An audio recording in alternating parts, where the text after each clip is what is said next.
Good afternoon from Harding School of Theology. I want to talk to you today about one of our heroes of faith and one who's been a personal hero of my faith and my ministry, Annie May Alston Lewis. I didn't get to meet Annie May until near the end of her life, and given that, I never felt slighted by having not known her until her last years, and I'm going to tell you why here in a second. But before we get to that, let me tell you who she is. Many of you watching will know who she is because you're part of our HST crowd. But for those of you who don't, Annie May, who is the subject of this book, this is a picture of the collection of her writings that was published posthumously in her honor.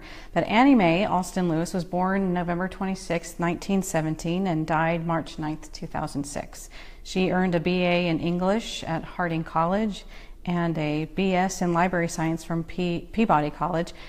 She would go on eventually to earn an MA here at Harding University Graduate School of Religion before we changed our name to Harding School of Theology. Before she did that, she was a professor of English at Harding College from 1944 to 1947. She told a story, she was fond of this story, that she wanted to be the librarian. She applied to be the librarian. She asked to be the librarian, but she was offered the job as a professor of English. And when she was offered that job, she said, "But I want to be the librarian." And she was told, "Well, but we need an English professor." So she became an English professor.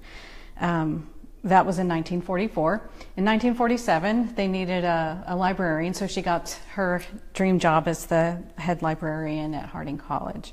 She did that until 1954 when she took some time off, and in 1956 came back until 1962. In 1962,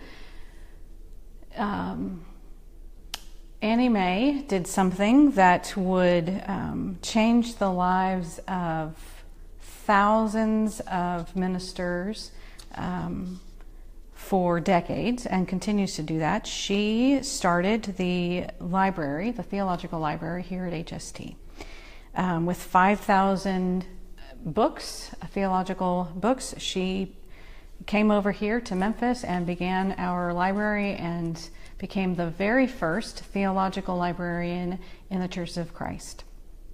What she did from 1962 to 1983 was groundbreaking in many ways.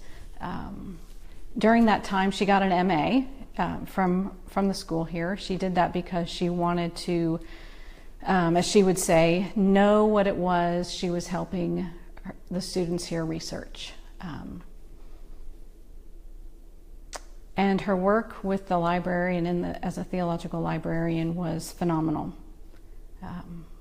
The library here, as an alumna, is still a treasure to me, and I come back to use it frequently. I love our librarians. I call them my librarians, and they're very, very gracious to me in letting me do that. But what Annie May Alston Lewis brought to the Mid-South, to HST, and to the students, the ministers, the counselors who graduated from here was so much more than being a librarian. And she taught this to the librarians that would follow her, to Dawn and to Bob and to Sheila and to Carice. And it's what makes them my librarians today. She taught them to love. And I've laughed for many years about ministers who have battled with each other about who Annie May loved the most, because I know who she actually loved the most. And it's why I never felt like I got short shrift only knowing Annie May in the last few years of her life. When I was a student here taking courses, I decided to do some research in Annie May's life for a couple of different classes. One of them was my Restoration History class, and I decided to gather the literature from Annie May's life, her letters, her correspondence, her writings, the classes that she wrote, I got access to all of those things that she wrote, and took a look at the impact she had in restoration history. And the impact was enormous, and I can't go into all of that right now. But I wrote my research for that course on Annie May's life and its impact on the restoration history, and how she touched all of these ministers' lives, ministers who would go into large churches and metropolitan, large metroplexes, and ministers in small rural churches for decades, and take her legacy with them, both in their research that they did and in the love they received from her, and what she viewed as the most important piece. And I got to interview her. I spent hours with her, listening to her stories, the story of her life, and synthesizing her correspondence and her classes that she wrote and her stories that she told me. And the one thing that I think she would say was the most important part of her work, her life's legacy, was the love she shared with her students. And so as I listened to these big names in the Restoration movement argue over who Annie May loved the most, I knew the answer. And she had pictures of some of them on her desk, and she would talk about different people that she loved over the years. But I knew from spending time with Annie May that the person she always loved the most was the one person that was in the room with her at any given moment. Whether it was me or Susan or Betty or Lisa or Joe or Jim or Bob, whoever was in the moment with Annie May was who Annie May loved the most. And learning that from Annie May is what has shaped my ministry.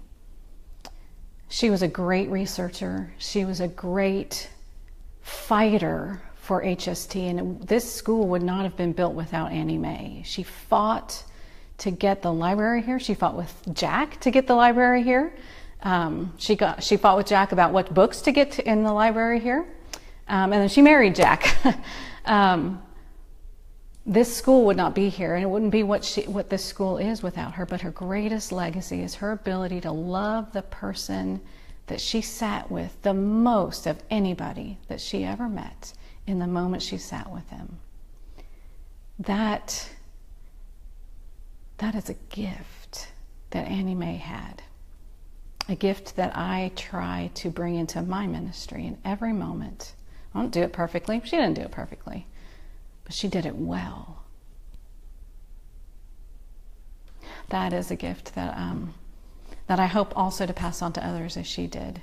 That's what we do here at HST, and I'm glad to share that with you today. Have a great day.